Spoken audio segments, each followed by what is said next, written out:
Hello, कैसे हो? तो कल हम लोगों ने डायमेंशन फॉर्मूला देखा था। क्या देखा था कल हमने? डायमेंशन फॉर्मूला देखा था, है ना? चलो आज अच्छा, एक बात समझ में आया था। डायमेंशन फॉर्मूला मैंने जो बताया था, क्या कैसे निकालते हैं, क्या डायमेंशन फॉर्मूला निकालते हैं, क्या क्या क्या होता है डायमेंशन फॉर्मूला? सिंपल किसी भी डिराइव्ड क्वांटिटी को उसके फंडामेंटल क्वांटिटीज के फॉर्म में लिखना ही क्या कहलाता है? Dimension formula. ठीक है। अच्छा, वेलोसिटी का कितना था याद है? L T inverse. वेलोसिटी का कितना था?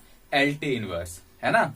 अच्छा, ऐसे हमने बहुत सारे देखे थे। ठीक है, आज देखेंगे एप्लीकेशन ऑफ डायमेंशन एनालिसिस। क्या देखेंगे?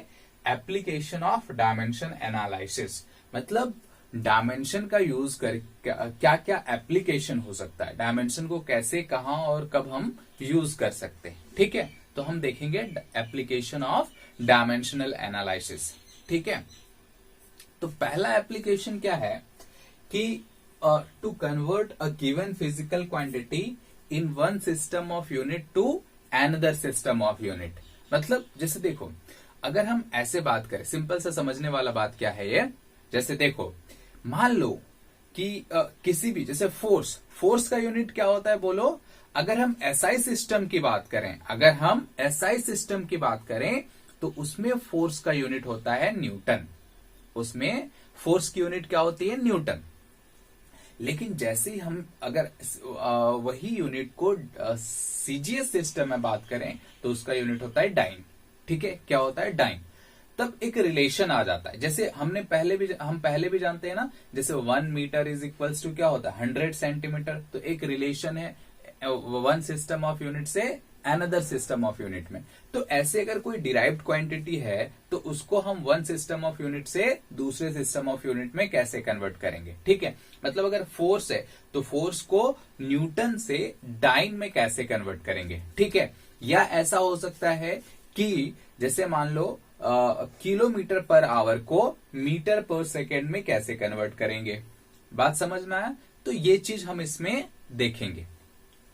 ठीक है, तो सबसे पहला एग्जांपल हम लोग लेंगे, फोर्स को डाइन में कन्वर्ट करेंगे, 1 न्यूटन को डाइन में कन्वर्ट करेंगे। ठीक है, जैसे हमारा इसमें सवाल क्या रहेगा?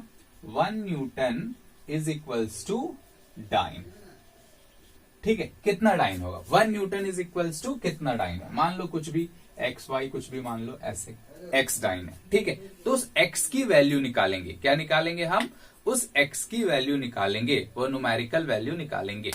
ठीक, अब जैसे देखो हमारे पास यहाँ पे दो सिस्टम ऑफ यूनिट है, ये एसआई सिस्टम और या इसको एमकेएस सिस्टम भी बोल सकते हैं, और ये हमारा क्या है? CGS system.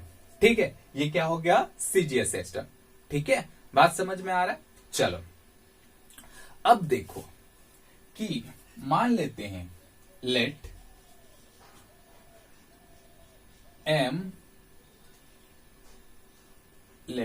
क्या मानेंगे? लेट। ठीक है, अच्छा पहले हम फॉर्मूला देखो। हम ये जानते हैं कि हमारे पास क्या होता है? n into you. याद है जब हमने किसी फिजिकल क्वांटिटी को जब लिखा था तो उसको कैसे लिखे थे? Numerical value into unit. क्या लिखे थे? न्यूमेरिकल वैल्यू इंटू यूनिट लिखे थे ना? हाँ, तो वही चीज इज इक्वल्स टू कांस्टेंट होता है। Numerical value into unit means how to write a given physical quantity n into U, that is equals to constant. तो इसको अगर हम एक सिस्टम ऑफ यूनिट में लिखें तो क्या लिख सकते हैं? n1 u1 is equals to constant होगा। ठीक है, इज इक्वल्स टू क्या होगा? कांस्टेंट होगा। और दूसरा क्या होगा? n2 u2। दूसरे सिस्टम ऑफ यूनिट में n2 u2 ये क्या हो जाएगा? ये भी कांस्टेंट होगा। ठीक है, तो इसका मतलब इसको ऐसे लिखा जा सकता है क्या? देखो n1 u1 is equals to n2 u2। n1 u1 is equals to n2 u2। ठीक, अच्छा देखो अब यहां पे क्या है कि हमें एक सिस्टम ऑफ यूनिट का न्यूमेरिकल वैल्यू पता होता है और हमें क्या पता होता है? दोनों सिस्टम ऑफ यूनिट का यूनिट्स पता होता है। यूनिट्स पता होता है। जैसे अगर हम यहां की बात करें, जैसे मान लो कि ये हमारा एमकेएस सिस्टम है और ये हमारा सीजीएस सिस्टम है। ठीक है, ये हमारा एमकेएस सिस्टम है, ये हमारा क्या है, सीजीएस सिस्टम है। तो एमकेएस सिस्टम में, दैट इज एसआई सिस्टम में, हमको फोर्स कितना है, 1 न्यूटन। फोर्स कितना है, 1 न्यूटन। मीन्स अगर हम न्यूमेरिकल वैल्यू की बात करें तो ये क्या हो जाता है हमारा 1।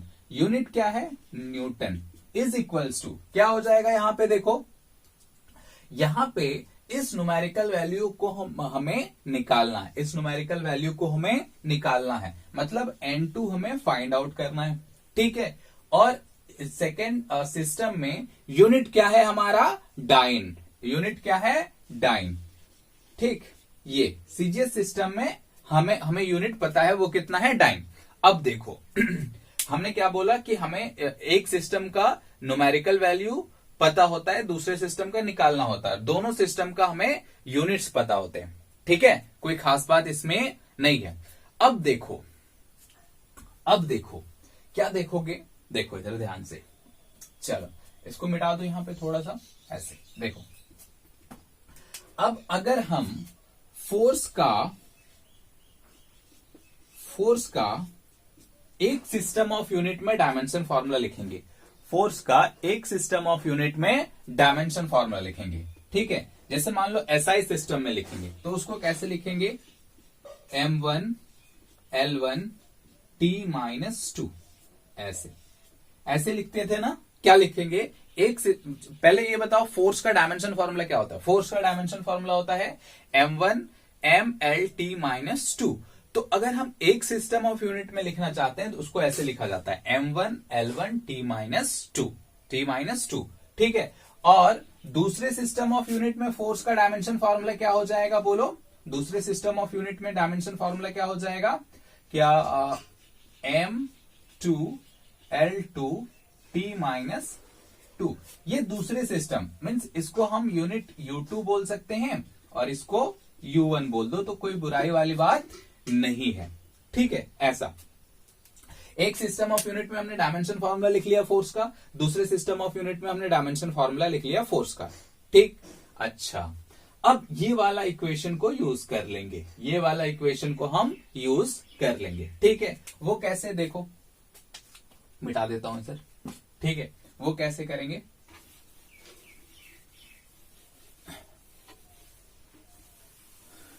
देखो जैसे हमारे पास हमारे पास फॉर्मूला क्या है, N1 U1 is equals to N2 U2। हमें निकालना क्या है, N2। हमें क्या निकालना है, N2। तो N2 इज इक्वल्स टू लिख सकते हैं N1 U1 bye U2। N1 U1 bye U2 लिख सकते हैं ऐसा। ठीक है, अच्छा बताओ न्यूमेरिकल वैल्यू कितना था, N1 1 न्यूटन। हमें कितना निकालना है, 1 न्यूटन, तो 1 लिख लिए। ठीक है, U1 का डायमेंशन फॉर्मूला लिख लो। एक सिस्टम ऑफ यूनिट में कितना हो गया डायमेंशन फॉर्मूला, ये इतना। इसको लिख लो, क्या बोलो, M1 L1 T1 -2, T1 -2। ठीक, अच्छा U2 कितना हो जाएगा, U2 हो जाएगा M2 L2 T2 -2, ऐसे लिख लिए। कोई खास बात इसमें नहीं है। ठीक है, अब देखो, अब क्या करेंगे कि सबको अलग कर लो, जैसे M को अलग कर लो, L को अलग कर लो और T को अलग कर लो। मतलब हम इसको ऐसे लिख सकते हैं M1 बाय M2। पावर कितना है, कुछ भी नहीं है, 1 है, तो 1 ही रहने दो, पावर 1। ठीक, उसके बाद ये इनटू क्या है, L क्या है, L1 बाय L2। पावर कितना है, 1, तो इसका भी 1 ही हो गया। ठीक, अच्छा उसके बाद क्या है, T। तो T का क्या है, T1 बाय T2। पावर कितना है, -2, तो इतना रहने, दोनों का पावर कितना है, -2। ठीक है, हाँ ये हो गया। अब देखो अब हम क्या करेंगे, अब सबकी वैल्यू रखो। जैसे मास हमने एसआई सिस्टम में क्या रखना है, केजी। तो M1 हमारा क्या है, एक सिस्टम ऑफ यूनिट मतलब पहला वाला क्या है, एसआई सिस्टम है, और एसआई सिस्टम में मास क्या होता है, केजी में होता है, तो इसको केजी में रख दो, केजी बाय इसको किस में रखेंगे, ग्राम, पावर जो है वही लिख दो, ठीक है, इनटू लेंथ कितना होता है, लेंथ ये होता है मीटर, ये होता है सेंटीमीटर, सीजीएस सिस्टम में क्या हो गया, सेंटीमीटर, ठीक है, और एसआई सिस्टम क्या हो गया, मीटर, और टाइम तो दोनों के लिए सेम होता है, इसका भी सेकेंड होता है और इसका भी सेकेंड होता है, ये -2, ठीक। अच्छा, अब हमें इसमें रिलेशन पता होता है कि एक सिस्टम ऑफ यूनिट से दूसरे सिस्टम ऑफ यूनिट में जब हम लिखते हैं तो हमें रिलेशन पता होता है। कैसे, देखो, केजी को ग्राम में कैसे कन्वर्ट करोगे, केजी को ग्राम में कैसे कन्वर्ट करोगे, तो केजी को ग्राम में कन्वर्ट कैसे करोगे, तो 1 केजी इज इक्वल्स टू होता है 10⁻³ ग्राम, मीन्स 1000 ग्राम, तो बाय ग्राम। लेंथ वाला देख लो, मीटर को सेंटीमीटर में कैसे कन्वर्ट करोगे, तो मीटर कितना हो जाएगा तुम्हारा, बोलो, मीटर हो जाएगा तुम्हारा 100, मीन्स 10⁻² सेंटीमीटर बाय सेंटीमीटर, और सेकंड का तो कोई मतलब नहीं है, ये कैंसिल हो गया, 1 बचा, 1⁻², तो कितना हो जाएगा, वो 1 ही हो जाएगा, ठीक। अच्छा, यहां से अगर बहुत ध्यान से देखो तो सेंटीमीटर सेंटीमीटर कैंसिल, यहां से अगर ध्यान से देखो तो सेंटीमीटर सेंटीमीटर कैंसिल, ठीक है। अब हमारे पास बचा क्या, देखो, अब हमारे पास बचा क्या, 10⁻³ और 10⁻², कितना हो गया, 10⁻5, मीन्स हमको N2 मिल गया 10⁻5, N2 कितना मिल गया, 10⁻5, यही फाइंड आउट करना था, हमारा क्वेश्चन सॉल्व, हमारा क्वेश्चन सॉल्व। देखो क्या हो जाएगा, यहां से हम क्या लिख सकते हैं कि फॉर्मूला वही है, N1U1 is equals to N2U2, ठीक है। N1 हमने क्या बोला था, 1 न्यूटन, एसआई सिस्टम में न्यूटन, N2 की वैल्यू कितनी आई, 10⁻5, ये U2 क्या हो गया, डाइन, तो 1 न्यूटन इज इक्वल्स टू होता है 10⁻5 dyne, 1 newton is equals to क्या होता है, 10⁻5 डाइन, सिंपल, कोई खास बात इसमें नहीं है, बहुत आसान तरीके से हम इसको एक सिस्टम ऑफ यूनिट से दूसरे सिस्टम ऑफ यूनिट में कन्वर्ट कर सकते हैं। आई बात समझ में, चलो एक और एग्जांपल लेते हैं, ठीक है, एक और एग्जांपल लेते हैं, ठीक, चलो एक और एग्जांपल लेते हैं। देखो एग्जांपल कुछ ऐसा है कि तुमसे पूछा गया 1 जूल इज इक्वल्स टू अर्ग, ठीक है, 1 जूल इज इक्वल्स टू ... अर्ग, मतलब 1 जूल बराबर कितना अर्ग होगा, ये तुम्हें निकालना है, ठीक है। जूल होता है एसआई सिस्टम में एनर्जी का यूनिट, और अर्ग होता है सीजीएस सिस्टम में एनर्जी का यूनिट, ठीक है, बात समझ में आ रही। जूल क्या होता है, एसआई सिस्टम में एनर्जी का यूनिट, और अर्ग क्या होता है, सीजीएस यूनिट में सीजीएस यूनिट में एनर्जी का यूनिट, ठीक है। तो दोनों में अब रिलेशन निकालना है, ठीक है, तो हम फॉर्मूला यहां से लिख सकते हैं ना, N1U1 is equals to N2U2, ठीक। अब हमें ये तो समझ में आ रहा है, सॉरी U1 होगा, ये तो समझ में आ रहा है भैया कि N1U1 is equals to N2U2 हो गया, तो इसका मतलब U1 हो गया वो एसआई सिस्टम हो गया, और U2 जो हो गया वो सीजीएस सिस्टम हो गया, ठीक। अच्छा, N1 की वैल्यू 1 है, N2 की वैल्यू में फाइंड आउट करना है, फिर वही फॉर्मूला ले लो यहां से कि N2 इज इक्वल्स टू क्या हो गया, N1 U1 बाय U2, ठीक है। N1 की वैल्यू यहां से देखो, N1 की वैल्यू कितनी हो गई, 1, N1 की वैल्यू हो गई 1, ठीक है। U1 है, अब एनर्जी है, एनर्जी का मतलब क्या होता है, वर्क, एनर्जी मीन्स वर्क के इक्वल्स टू एनर्जी होता है, वर्क इज इक्वल्स टू क्या होता है, एनर्जी। जब भी हम लिखते हैं एनर्जी तब हम सिंपली क्या लिखते हैं, वर्क डन, ठीक है, तो work done is equals to energy होता है, ठीक। अच्छा, work done is equals to energy हो गया, तो उसका डायमेंशन फॉर्मूला भी निकाल लो। देखो डायमेंशन फॉर्मूला कैसे निकालोगे, वर्क इज इक्वल्स टू होता है force into displacement, F into x. क्या हमें F का डायमेंशन फॉर्मूला पता है, F का होता है MLT-2, ठीक है, और डिस्टेंस का क्या हो गया, L, तो इसको ऐसा लिख सकते हैं ml²t-2, ml²t-2, ये हो गया इसका डायमेंशन फॉर्मूला। ठीक, अच्छा तो हम U1 मतलब एनर्जी या जूल का डायमेंशन फॉर्मूला लिख लेंगे, वो कितना होगा ये। अब एक सिस्टम ऑफ यूनिट में लिखेंगे एसआई सिस्टम में, तो कितना हो जाएगा U1 को ऐसे लिख सकते हैं क्या, m1 L1² t-2, ऐसे लिख सकते हैं क्या, कोई खास बात इसमें नहीं है। एक सिस्टम ऑफ यूनिट में हमने जो यूनिट्स डायमेंशन फॉर्मूला है जूल का उसको ऐसे लिख लिया, मतलब एनर्जी का वो ऐसे लिख लिया। दूसरे सिस्टम ऑफ यूनिट में हमने क्या करना है, जो डायमेंशन फॉर्मूला है एनर्जी का उसको लिख लेना है क्या, m2 L2 t-2, ऐसे लिख लेना है, कोई खास बात इसमें नहीं है। लिख लिया भैया, चलो बहुत बढ़िया। अब इसी चीज को यहां पे वैल्यू पुट कर दो, कैसे, m1 L1² t-2 बाय ये कितना हो जाएगा m2 L2² t-2, लिख सकते हैं ऐसा। अब फिर वही काम करना है क्या, कि सबको अलग अलग कर लेना है, सबको अलग अलग कर लो। सबको अलग अलग करोगे तो क्या हो जाएगा, m1 बाय m2 पे पावर कितना है 1, तो रहने देते हैं। फिर क्या हो जाएगा L1 बाय L2 पे पावर कितना है 2, L1 L2 पे पावर कितना है 2, तो लिख लिया। उसके बाद टाइम पे पावर देख लो, T1 बाय T2 पे पावर कितना हो जाएगा -2, खत्म। अब देखो आगे लिखते हैं इसको, ये किसमें था, एसआई सिस्टम में। एसआई सिस्टम में मास की वैल्यू किसमें होती है, केजी में, तो लिख लो केजी।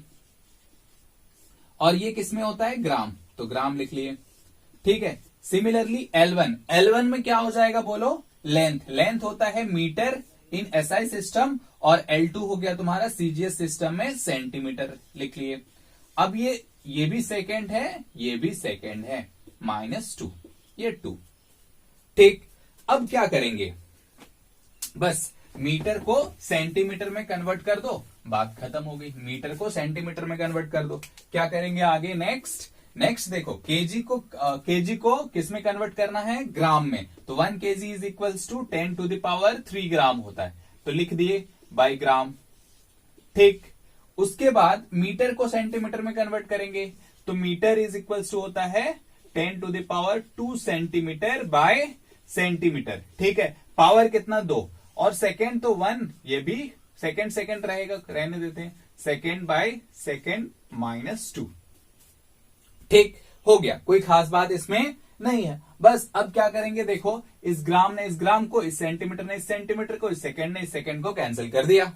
ठीक, यहां पे हमारे पास न्यूमेरिकल वैल्यू कितनी है, 10⁻3। यहां पे देखो 10⁻2 है, और उस पे पावर कितना है 2, मींस स्क्वायर। इसका मतलब क्या हो गया कि 10⁻4, कितना हो गया 10⁻4, और यहां से तो हमको 1 मिलेगा, यहां से सिर्फ हमको क्या मिलेगा 1 ही मिलेगा, क्योंकि सेकंड कैंसिल हो गया, तो 1 पे पावर -2 कितना हो जाएगा 1, कोई खास बात इसमें नहीं है। हो गया, तो ये टोटल कितना हो गया 10⁻7। इसका मतलब हमें हो गया N2 की वैल्यू हमें मिल गई 10⁻7।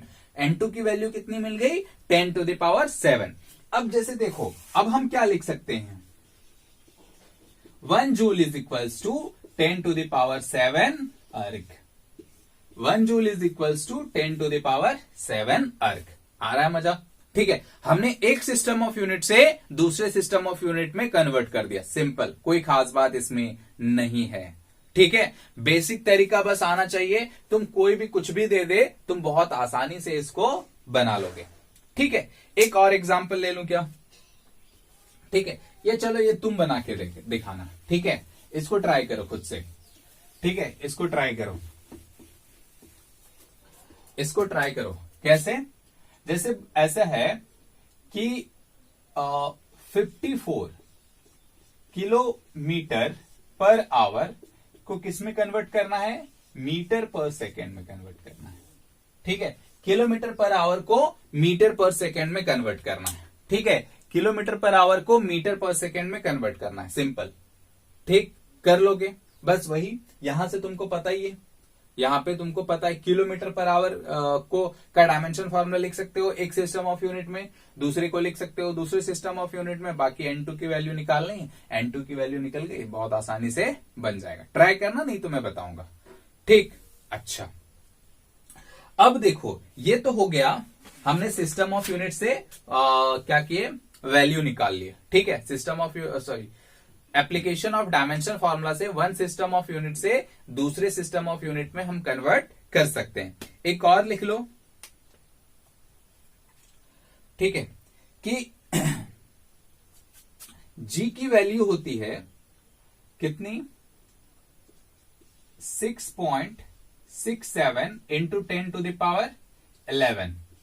ठीक है, ठीक, अच्छा इसकी यूनिट क्या हो जाएगी, फोर्स इज इक्वल्स टू होती है Gm1m2/r²। तो इसकी यूनिट हो जाएगी newton metre square by kg square हो जाएगी। किसमें, एसआई सिस्टम में।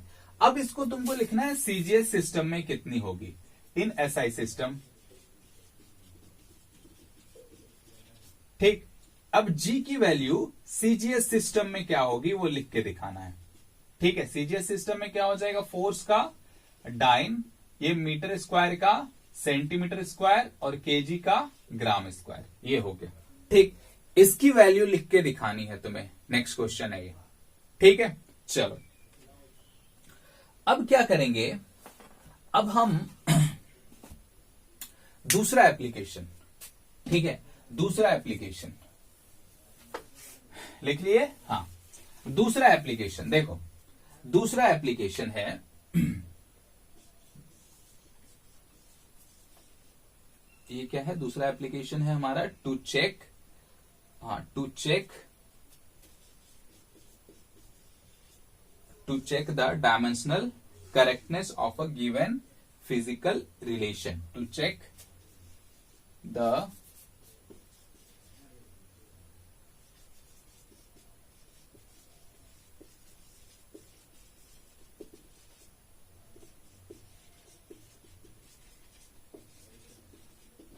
ठीक है, अब हमारे पास दूसरा एप्लीकेशन क्या है, to check correctness of a given physical equation. ठीक है, to check the correctness of a given physical equation. कहने का मतलब क्या है कि हम जो इक्वेशन लिखे हैं वो सही है या नहीं है, ये कौन बता सकता है, डायमेंशन फॉर्मूला बता सकता है, वो डायमेंशन फॉर्मूला बता सकता है। कैसे, आओ देखते हैं। इसमें से कुछ कुछ चीजें याद रखनी पड़ेंगी। ठीक है, इसको समझने के लिए कुछ कुछ चीजें याद रखनी पड़ेगी। जैसे क्या याद रखना पड़ेगा, बोलो क्या याद रखना पड़ेगा, देखो, हाँ इधर देखो, क्या याद रखना पड़ेगा। हाँ, जैसे देखो एक एग्जाम्पल से हम इसको समझते हैं। ठीक है, एग्जाम्पल से हम इसको समझते हैं। हम क्या जानते हैं कि v इज इक्वल्स टू होता है u प्लस एटी। हम ये जानते हैं v इज इक्वल्स टू क्या होगा, u प्लस एटी। ठीक, अच्छा देखो LHS की बात करें, LHS में क्या है, वेलोसिटी, और RHS में वेलोसिटी है और 80 का प्लस है। ठीक है, 80 का प्लस है। तो ये हमको ये पता है। ठीक है, इसको बोलते हैं होमोजेनिटी। इसको क्या बोला जाता है, प्रिंसिपल ऑफ होमोजेनिटी। इसको क्या बोला जाता है, प्रिंसिपल ऑफ होमोजेनिटी।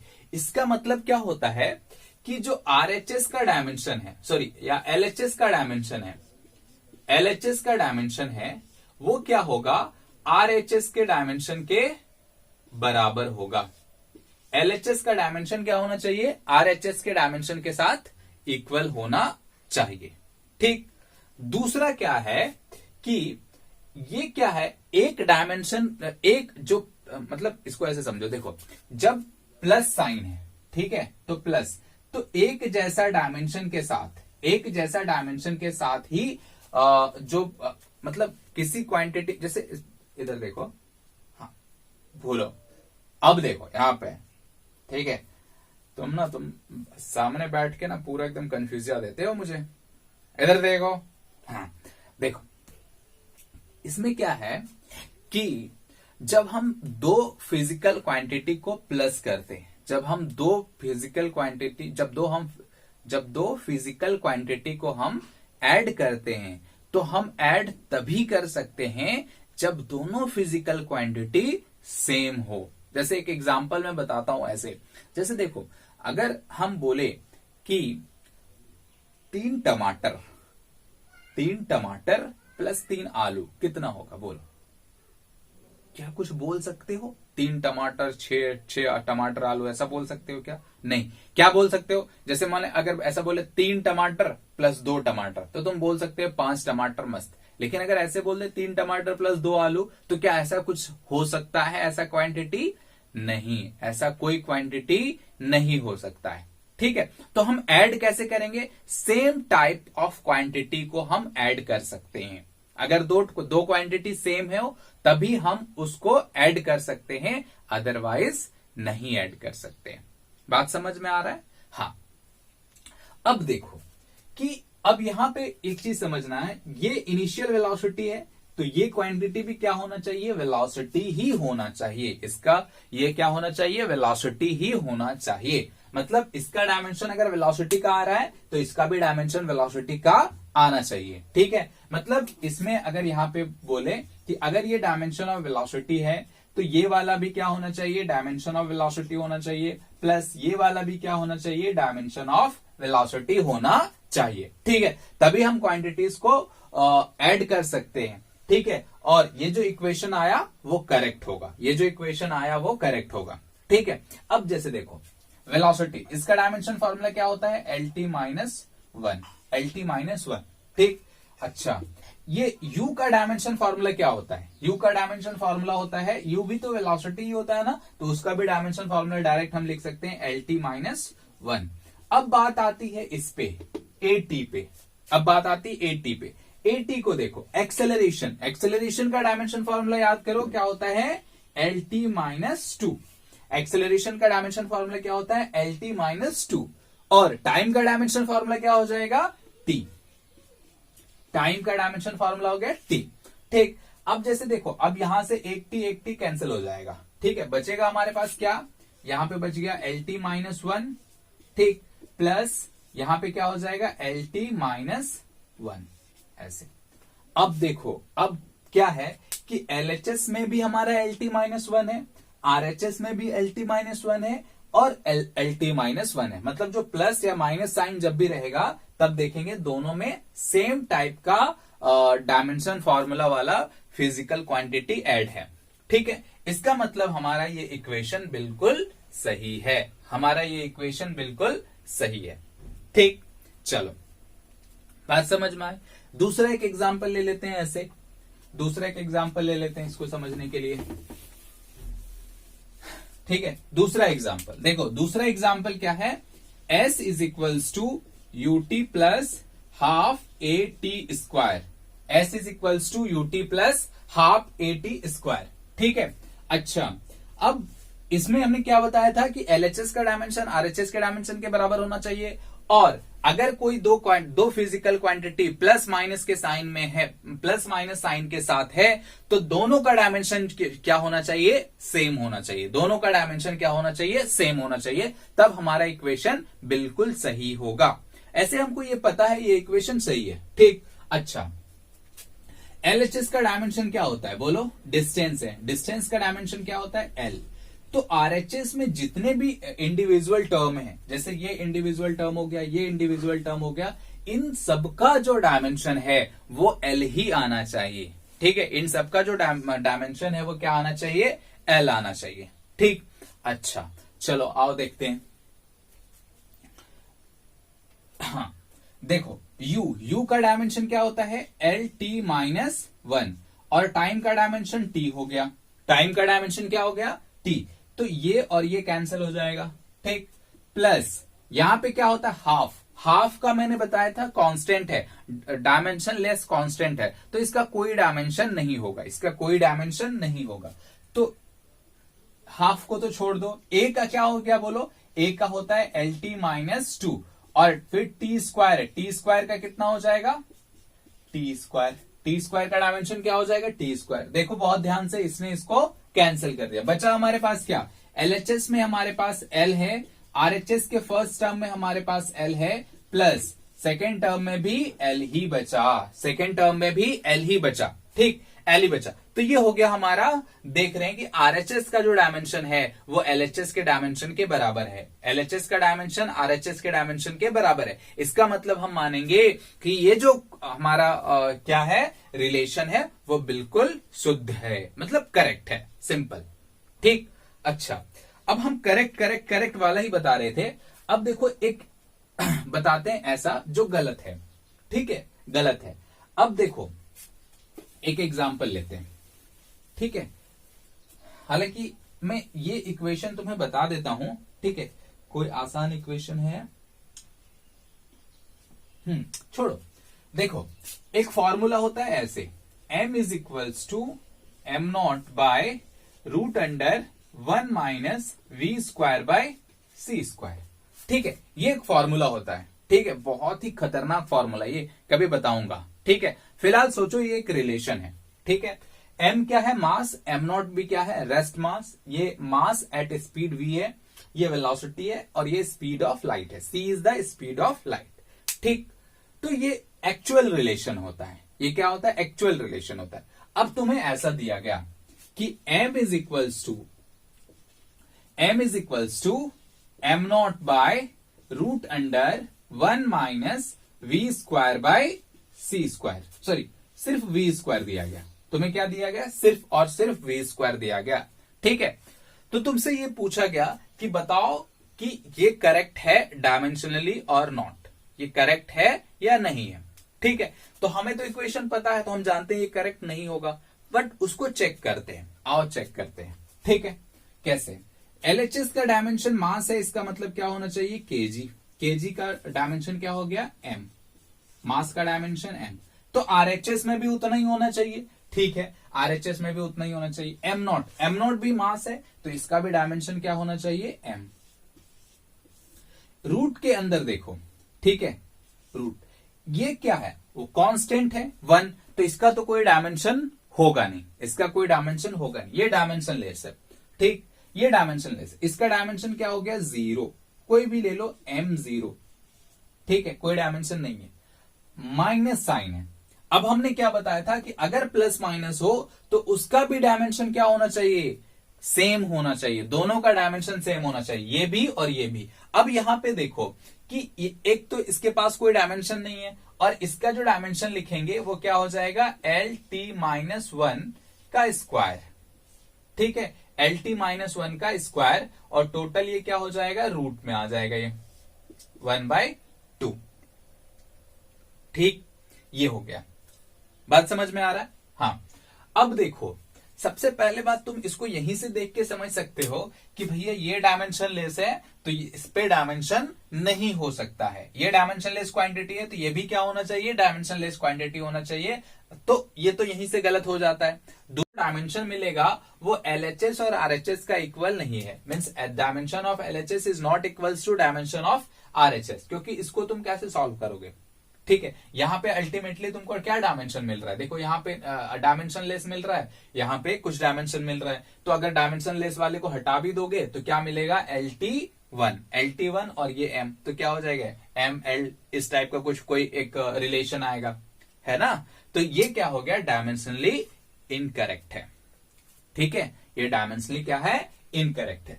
समझ में आया, तो सिंपल, ठीक। अच्छा, तो ऐसे हम कोई भी इक्वेशन दिया हुआ है उसको चेक कर सकते हैं कि ये डायमेंशनली करेक्ट है या नहीं है, ठीक। अच्छा, इसमें एक चीज तुमसे पूछा, एक और सवाल इसमें बन सकता है, वो बोलेगा कि सो दैट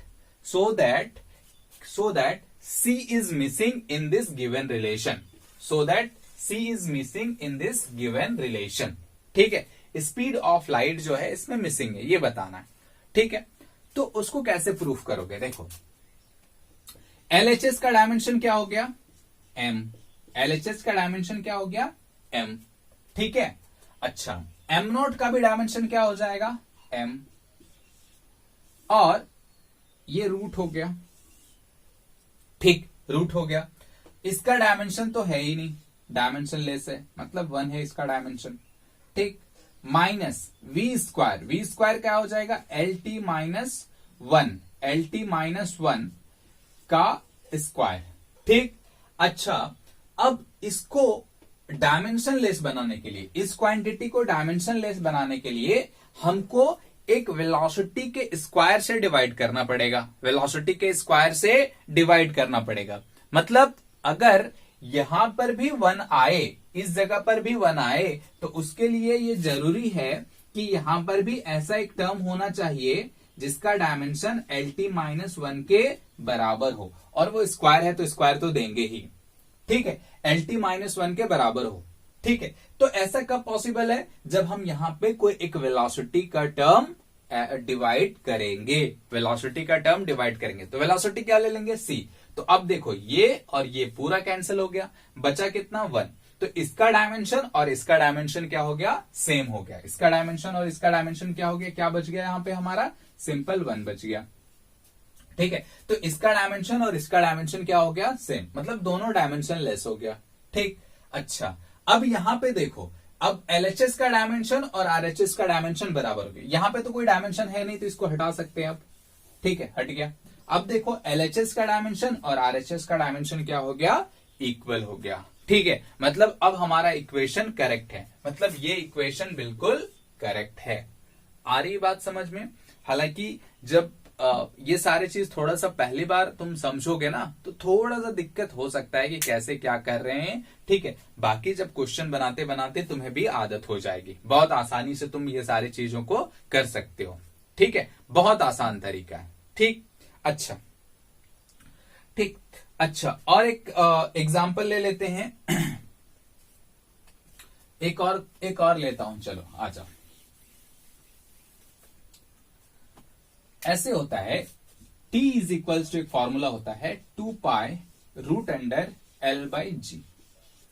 ठीक है, t is equals to root under L by G, ये फॉर्मूला होता है। Time period is equals to length by acceleration due to gravity का रूट इंटू 2 पाई, ऐसे होता है। ठीक, तुमसे पूछा गया कि ये बताओ ये करेक्ट है या नहीं है, तुमसे ये पूछा गया बताओ ये करेक्ट है या नहीं है। ठीक है, तो फिर वही अपना पुराना स्टाइल अपनाएंगे, क्या लिखेंगे, डायमेंशन। ये टाइम पीरियड है तो इसका डायमेंशन टी होगा। टाइम का डायमेंशन क्या होता है, टी। 2 पाई ये डायमेंशन लेस क्वांटिटी है, तो इसका तो डायमेंशन होगा ही नहीं, 0 तो छोड़ो। रूट, ठीक है, एल का डायमेंशन एल हो गया। ठीक, और एक्सेलरेशन का डायमेंशन क्या होता है, L T minus 2, L T minus 2, acceleration का डायमेंशन यही होता है ना। अब बहुत ध्यान से देखो, ये एल कैंसिल हो गया और टी ऊपर चला जाएगा, मतलब इसको हम ऐसे लिख सकते हैं, रूट अंडर टी स्क्वायर लिख सकते हैं। रूट अंडर टी स्क्वायर हो गया, तो अब रूट से बाहर आएगा तो क्या हो जाएगा, टी। यानी dimension of LHS is equals to dimension of RHS. तो ये गिवन रिलेशन क्या है, करेक्ट है। ये गिवन रिलेशन क्या है, करेक्ट है। ठीक, ये चीज ऐसा हो गया।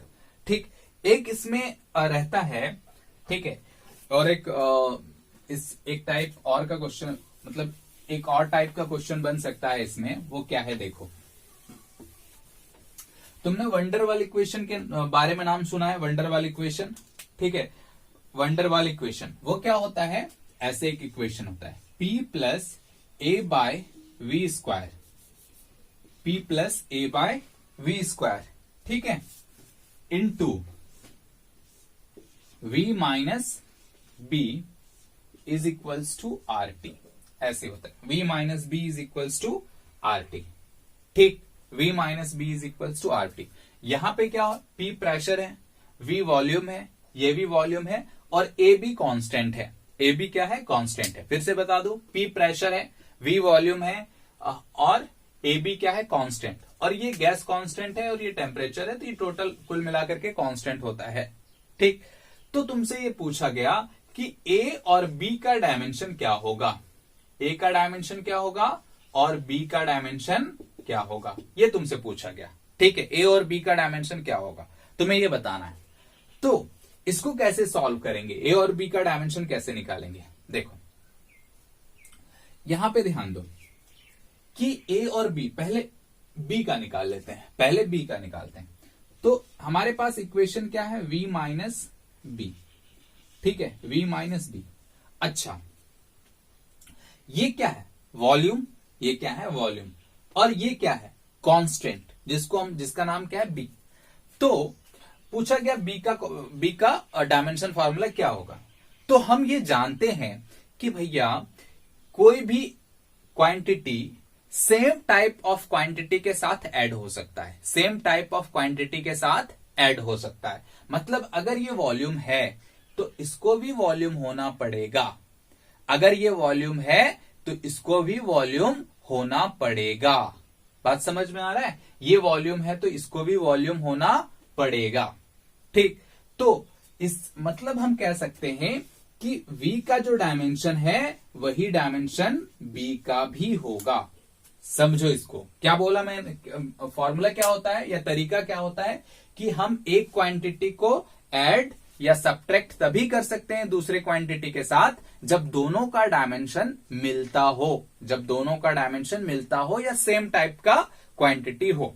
तो अगर यहां पे प्लस माइनस, यहां पे क्या है माइनस, तो ये वॉल्यूम है, तो ये क्या होना चाहिए, वॉल्यूम होना चाहिए। इसको भी क्या होना पड़ेगा, वॉल्यूम, मतलब बी को क्या होना पड़ेगा, वॉल्यूम। और वॉल्यूम का डायमेंशन क्या होता है, एल क्यूब, यानी बी का डायमेंशन क्या हो गया, एल क्यूब। बी का डायमेंशन क्या हो गया, एल क्यूब। सिंपल, बी का डायमेंशन क्या हो गया, एल क्यूब। बात समझ में आया, हाँ। अब ए की बारी है, तो ए के पास इक्वेशन क्या है, देखो ए के पास पूरा इक्वेशन क्या है, ए का इक्वेशन है p plus A by V square, p plus A by V square. Equation तो सही लिखा हूं, हाँ। तो p क्या है, प्रेशर, और ये क्या है, a बाय वी स्क्वायर। तो कायदे से क्या होना चाहिए, कायदे से होना चाहिए dimension of pressure is equals to dimension of A by V square. Dimension of pressure is equals to dimension of A plus V square. होना चाहिए या नहीं होना चाहिए, क्यों होना चाहिए, देखो हमने क्या बोला था, हम ऐड या सब्ट्रैक्ट तभी कर सकते हैं जब दोनों का डायमेंशन सेम हो, दोनों का डायमेंशन सेम हो, ऐसा तभी कर सकते हैं जब दोनों का डायमेंशन सेम हो। तो डायमेंशन सेम होगा यानी प्रेशर का डायमेंशन और इसका डायमेंशन सेम होगा। अब यहां से a इज इक्वल्स टू क्या लिख सकते हैं, देखो dimension of a is equals to लिख सकते हैं dimension of pressure into dimension of V square. Dimension of pressure क्या होता है, याद करो, M L minus one T minus two. कैसे, हमने बताया था ना, force by area, force by area. Force का डायमेंशन क्या होता है, M L T minus two, और एरिया का क्या हो गया, एल स्क्वायर। तो एक एल ने एक एल को कैंसिल कर दिया, बचा क्या, M L minus one T minus two, तो वही लिख दिया हमने, ठीक। अच्छा, वी स्क्वायर का डायमेंशन क्या हो जाएगा, बोलो, वी स्क्वायर का, वी का होता है एल क्यूब, एल क्यूब हो गया, इसका मतलब क्या हो जाएगा, L six, L to the power six. V का क्या होता है, एल क्यूब, उसका स्क्वायर है तो कितना हो जाएगा, एल सिक्स। तो अब ऐड कर दो इसको, तो ये कितना हो जाएगा, एम, ये हो जाएगा L five T minus two. तो डायमेंशन ऑफ ए आ गया इतना, डायमेंशन ऑफ ए आ गया इतना, ठीक है। M one L five L T minus two, और बी का डायमेंशन क्या हो गया, सिंपल एल क्यूब। बी का डायमेंशन क्या हो गया, सिंपल एल क्यूब। आई बात समझ में, कोई खास बात इसमें नहीं है। फिर से देख लो, क्या करना है कि हम उसी एक क्वांटिटी को तभी ऐड कर सकते हैं दूसरे क्वांटिटी के साथ जब दोनों का डायमेंशन सेम हो या सेम टाइप का क्वांटिटी हो। बस वैसे ही लिख के बहुत आसानी से बना लेना है, ठीक। अच्छा, अब देखो, अब हम क्या कर सकते हैं, एक सेकेंड, हाँ, अब हम क्या कर सकते हैं, हम करेंगे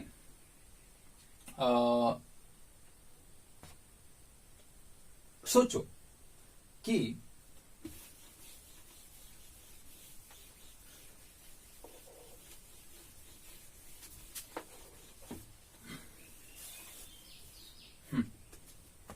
देखो अब क्या है कि हम फॉर्मूला डिराइव करेंगे। How to derive formula using how to derive formula using dimension analysis, how to derive formula using dimension analysis, ठीक है।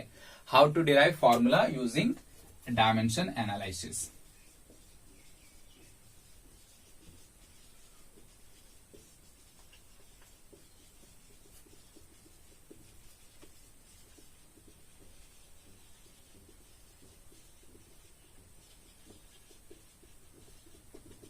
ठीक है, how to derive formula using dimension analysis. ठीक है, डायमेंशन एनालिसिस का यूज करके हम फॉर्मूला कैसे डिराइव करेंगे।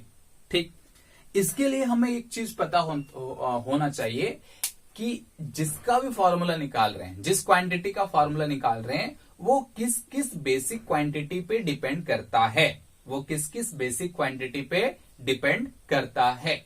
जैसे हम अभी हमने एक रिलेशन लिखा था ना, t is equals to 2π√L/g, ये इक्वेशन हमने लिखा था ना।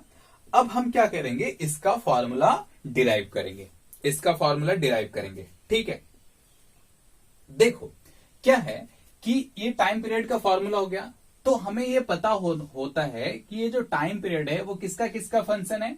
मान लेते हैं मास का फंक्शन है। ठीक है, मतलब ये क्वेश्चन में जब हम एक्सपेरिमेंट करते हैं ना, तो हमें ये सारा चीज पता होता है कि जैसे एक सिंपल पेंडुलम है, तो उसमें क्या है, वो एक बॉब है, तो बॉब का mass, length of the string and acceleration due to gravity पे वो डिपेंड करता है, ऐसा हम मानते हैं। ठीक है, तो हम फॉर्मूला कैसे फाइंड आउट करेंगे, तो बोला कि मास पे डिपेंड करता है, ठीक है, लेंथ पे डिपेंड करता है और एक्सेलरेशन ड्यू टू ग्रेविटी पे डिपेंड करता है। ठीक, अच्छा, तो ये चीज के लिए क्या है कि ये कितने पावर पे डिपेंड करता है, जैसे 1 2 3 पावर, क्या किस पे डिपेंड करता है, तो हम क्या करेंगे, सिंपल एक कांस्टेंट a मान लेंगे, इस पे b और इस पे c। मतलब क्या हो गया कि टाइम पीरियड मास के पावर पे कितना डिपेंड करता है, a, l का पावर b और g का पावर c पे डिपेंड करता है। मतलब इसको ऐसे, जैसे हम लोग लिखते हैं ना कि फोर्स, जैसे ग्रेविटेशनल फोर्स में क्या लिखते हैं, देखो ग्रेविटेशनल फोर्स में लिखते हैं F is equals to G m1m2/r²। तो हम बोलते हैं ये जो फोर्स है वो r² के इनवर्सली प्रोपोर्शनल होता है, r² के इनवर्सली प्रोपोर्शनल होता है। तो उसी तरह हमने माना कि टाइम पीरियड जो है वो m पे पावर a के डायरेक्टली प्रोपोर्शनल है, L पे पावर b का डायरेक्टली प्रोपोर्शनल है और G पे पावर C का डायरेक्टली प्रोपोर्शनल है। ठीक है, तो ऐसा हमने माना। अब देखो फॉर्मूला कैसे इसको डिराइव करेंगे। ठीक है, फॉर्मूला कैसे डिराइव करेंगे। ठीक, अच्छा, तो कैसे डिराइव करेंगे, देखो अब इसको ऐसे लिख सकते हैं, t is equals to some constant k m to the power a, l to the power b और g to the power c। ठीक है, ऐसा लिख सकते हैं। अच्छा, अब क्या करेंगे कि LHS का डायमेंशन लिखो। LHS टाइम है, तो टाइम पीरियड का डायमेंशन क्या होता है, t। टाइम का डायमेंशन क्या हो गया, t। अच्छा, k एक कांस्टेंट है, इसका डायमेंशन हो भी सकता है और नहीं हो सकता है, तो हमने उस k को, देखो डायमेंशन का एक ड्रॉबैक क्या होता है कि हम 2π की वैल्यू डायमेंशन फॉर्मूला से निकाल नहीं सकते हैं, तो उसे एक सिंपल कांस्टेंट मान लेंगे। ठीक, चलो मान लिया। m मास का पावर कितना है, a। l पे पावर, l का डायमेंशन क्या होता है, l, इसका पावर b। g क्या है, एक्सेलरेशन है, एक्सेलरेशन का डायमेंशन क्या होता है, LT-2। पावर कितना हो गया, c। पावर कितना हो गया, c। तो इसको थोड़ा सा सजा के लिखते हैं, कैसे, m पे पावर a, देखो यहां पर भी l है और यहां पर भी l है, तो इस l को एक साथ लिख लो तो पावर का ऐड हो जाएगा, मतलब क्या हो जाएगा, b प्लस c। ठीक, उसके बाद t बच गया, t, हाँ, अब ये स्क्वायर है, तो इसको अगर इसके साथ मल्टीप्लाई कर देंगे तो 2c हो जाएगा। क्या हो जाएगा, 2c। हो गया, खत्म। अब हम क्या करेंगे, इक्वेटिंग द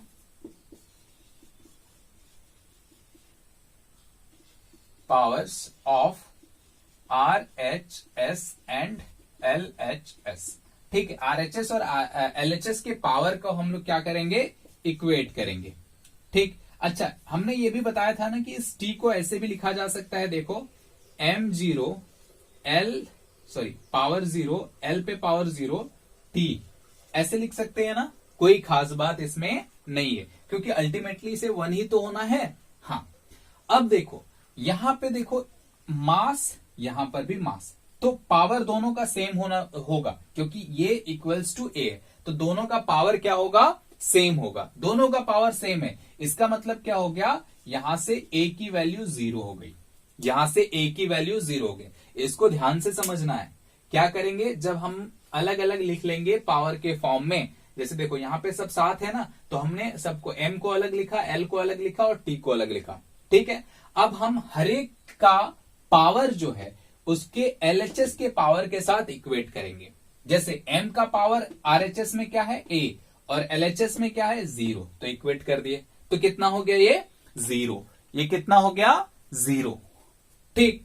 अच्छा, उसी तरह L पे देखो, तो L का RHS पे पावर कितना है B प्लस C और LHS पे कितना है 0, तो यहां से लिख सकते हैं क्या, B is equals to minus C, B is equals to क्या लिख सकते हैं माइनस C, ठीक। अच्छा, अब यहां पे देखो T का पावर, देखो T का पावर यहां पे क्या है -2C और यहां पे कितना है 1, तो ये हो गया 1, तो C इज इक्वल्स टू क्या हो गया -1/2, C इज इक्वल्स टू क्या हो गया -1/2, और B इज इक्वल्स टू क्या होता है, B इज इक्वल्स टू होता है -C, तो कितना हो जाएगा 1/2, B की वैल्यू कितनी हो जाएगी 1/2, हो गया, बात खत्म।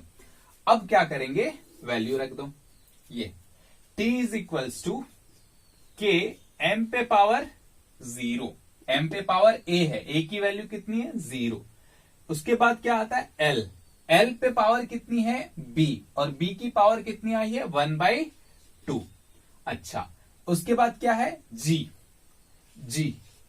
पे पावर कितना है c, तो c की पावर कितनी आई है -1/2, वैल्यू रख दो, ठीक।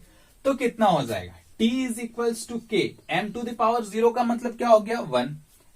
अच्छा, L को इसको 1/2 का मतलब क्या होता है रूट, तो रूट हो गया L, और ये 1/2 मतलब नीचे आ जाएगा, ये -1/2 है तो नीचे आ जाएगा, तो ये जी, तो ये फॉर्मूला आ गया हमारा ऐसा, ठीक। अब इसमें जो प्रॉब्लम आती है वो क्या आती है कि हम इस 2 पाई को डायमेंशन फॉर्मूले से कभी भी निकाल नहीं सकते हैं, कभी भी निकाल नहीं सकते। बात समझ में आ रहा है, हाँ, तो ये इसका ड्रॉबैक होता है। बाकी देखो जो फॉर्मूला है वो लगभग आ गया है कांस्टेंट को छोड़ के। चलो एक और एग्जांपल ले लेते हैं इसमें से, ठीक है, आओ। हम, तुम्हें पता है सेंट्रीपिटल फोर्स का फॉर्मूला क्या होता है,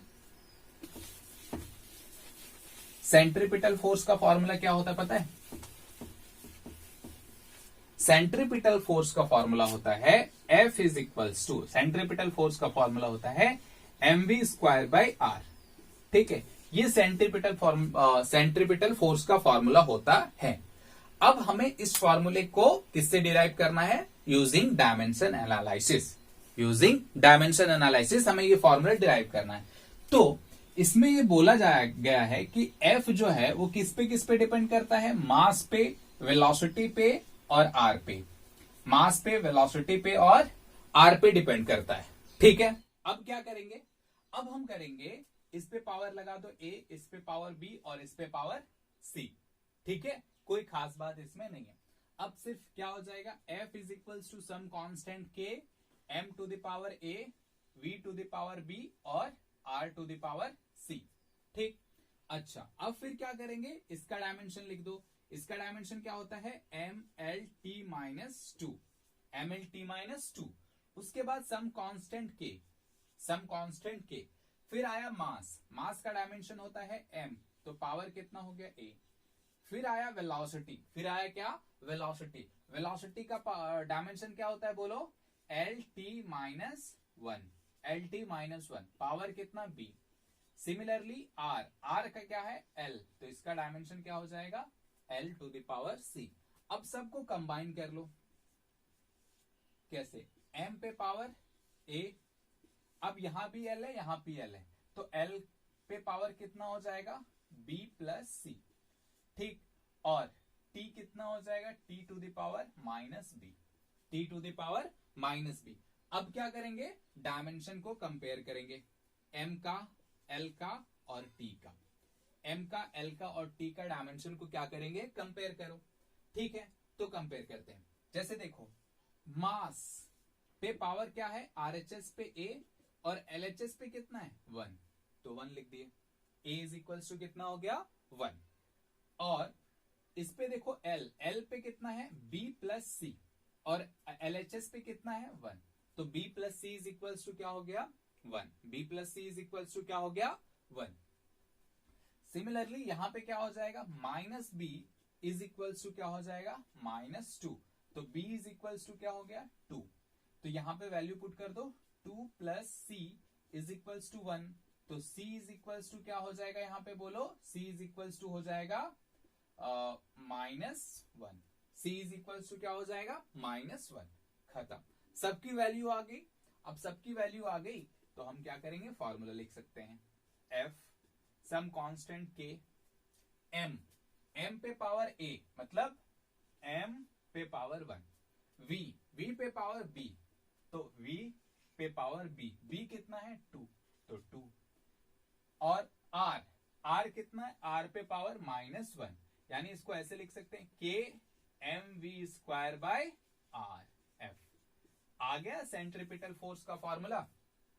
सेंट्रीपिटल फोर्स का फॉर्मूला आ गया। हमने क्या बताया था, डायमेंशन में कांस्टेंट रहेगा ही रहेगा, उसका हम डायमेंशन से कुछ भी नहीं कर सकते। ठीक है, तो वो कांस्टेंट आ रहा है, बात समझ में आ रहा है, तो ठीक है। ये हो गया हम कैसे कोई फॉर्मूला डिराइव कर सकते हैं यूजिंग डायमेंशन फॉर्मूला।